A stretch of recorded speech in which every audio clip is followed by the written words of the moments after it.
नाज़रीन, काज़ी अहमद में young generation तरफ़ा मेहरान टीवी जे ऐलानियल सकाफ़ती दिहाड़े के हवाले से तालुका प्रेस क्लब में सकाफ़ती तकरीब मुनक़िद कई वई, जंहिंमें सूफ़ी फ़नकारी यंग जनरेशन के अॻवाननि सहाफ़िन व यंग में शिरकत कई। ॾिसूं था ग़ुलाम हैदर उन्नड़ जी रिपोर्ट। मां तव्हांखे ॿुधायां 6 डिसंबर जीअं जे वेझो अचे पियो तीअं ते प्रोग्राम जी ज़ोर शोर सां इख़्तिया प्रोग्राम ज़ोर शोर सां जारी आहिनि। काज़ीवन सिंध वागर काज़ीवन में प्रोग्राम रोज़ ते पहुची चुका आहिनि ऐं मां तव्हांखे इहो ॿुधाईंदो हलां त काज़ीवन में जेको मेहरान टीवी तरफ़ां ऐलान आहे सिंधी बेट सिंधी मिल्कियत, उन जे ऐलान मूजिबि काज़ीवन में अॼु यंग जनरेशन काज़ीवन तरफ़ां हिकु प्रोग्राम तालका प्रेस क्लब में मुनक़िद कयो आहे, जंहिंमें सियासी समाजी सूफ़ी फ़नकार उन खां पोइ तालका प्रेस क्लब जा मेंबर गॾु थिया आहिनि। अचो त उन खां पुछूं त 6 डिसंबर जे बारे में हुननि कहिड़ी तयारी कई आहे। महिरबानी मेहरान टीवी वारनि जी, जिन्हनि सिंध जे अहम इशूअ ते हीउ जेको सकाफ़त जे हवाले सां प्रोग्राम कयो आहे, असां संदसि खे सलाम था पेश कयूं।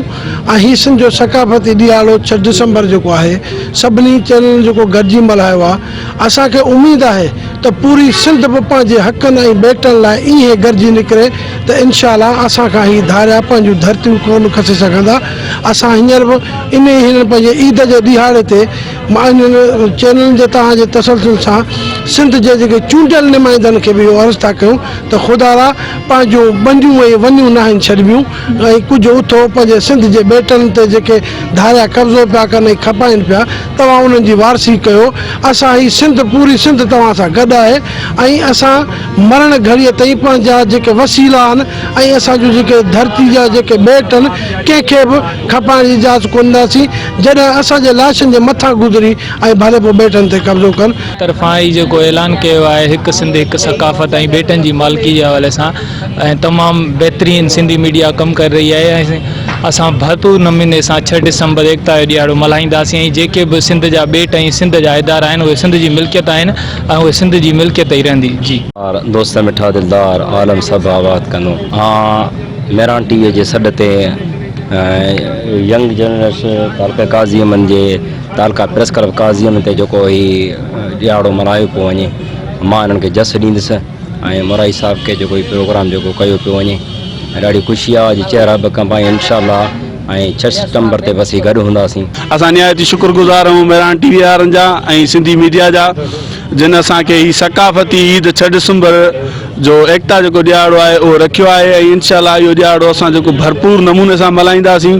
ऐं असां सलाम पेश कयूं था मेहरान टीवी वारनि खे, जिन उनवान ॾिनो आहे त सिंध जा बेट सिंध जी मिल्कियत। बिल्कुलु सिंध जा बेट सिंध जी मिल्कियत आहिनि, सिंध जो कारूंझर सिंध जी मिल्कियत आहे, सिंध जो तेल सिंध जी मिल्कियत आहे। ईअं ई सिंध जो हर जेको बि सिंध जो इदारो आहे, जेकी बि सिंध जी मिल्कियत आहे जो कल्चर सभु मल्हाए रहिया आहियूं।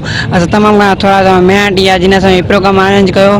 हीउ जेको असांजो कल्चर आहे, कल्चर जी माना आहे ॿधी जीअं असां सिंध में ॿधी ऐं असां सिंध जो कल्चर आहे उहो दुनिया में हिकु अज़ीम कल्चर आहे जेको असां मल्हाईंदा आहियूं हर साल। हिन साल वरी जोश ऐं जज़्बे सां मल्हाए रहिया आहियूं ऐं असांजो हीअ असां हिकु ईद जे ॾियारे खां घटि न आहे ऐं असां माना पाण में ॿधी था कयूं। जीअं असांजे बेटनि ते कब्ज़ा थी रहिया आहिनि, असांजे कराची खसी पई वञे, असांजे तइलीमी इदारा खसे पिया वञनि, त असां हुनखे ॿुधायूं था हीअ सिंध सिंध जूं मिल्कियतूं आहिनि, सिंधनि वटि ई रहंदियूं, केर बि हिन ते ग़लति अखि न खणी रहे, केरु मेरी अखि खणी न ॾिसे।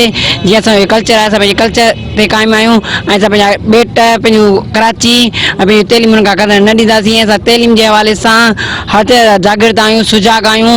असां वफ़ा खे ॿुधायूं था त असां सुजाग आहियूं, असां सुतल न आहियूं, मथां असांखे चवंदा हीअ सुम्ही रहिया आहिनि ऐं असां सुजाग हुन खां पहिरियों पंहिंजो बेटो को बि न ॾींदासीं। असां तमामु शुक्रगुज़ार आहियूं मेहरान टीवी वारनि जा जिन सां तावन कयो आहे। 6 डिसंबर जे हिसाब सां जेको असांजो कल्चर डे जो प्रोग्राम आहे, कल्चर डे असांजी सकाफ़त खे सिर्फ़ु हिकिड़े तरीक़े सां बचाए था सघूं, आहे तइलीम पिरायो सकाफ़त बचायो।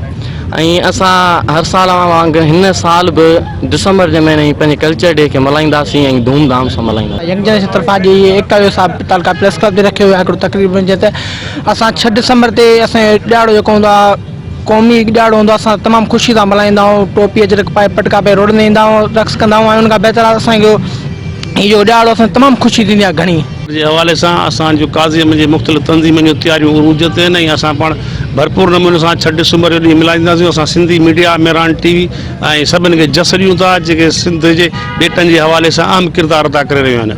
6 डिसंबर इंशाअल्लाह असां तमामु धाम धूम सां मल्हाईंदासीं ऐं जेके असांजे सिंध जा बेट आहिनि इहे सिंध जा ई रहंदा। इन ते का बि माना अहिड़ी का हद दख़ली न कई वञे, छो त हीअ काफ़ी चवनि था त असां भाई हिकिड़ो अलॻि सूबो ठाहींदासीं, छो सिंध कराची सिंध आहे ऐं सिंध रहंदी ईअं ई रहंदी। इंशाअल्लाह असां 6 डिसंबर ॻाए वॼाए मल्हाईंदासीं ख़ुशी सां धाम धूम सां।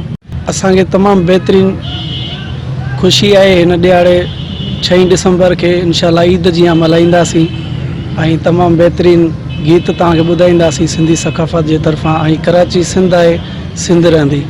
जी सिंध। कैमरामैन राशिद उन्नड़ सां गॾु गुलाम उन्नड़, मेरा टीवी, काज़ी अमन।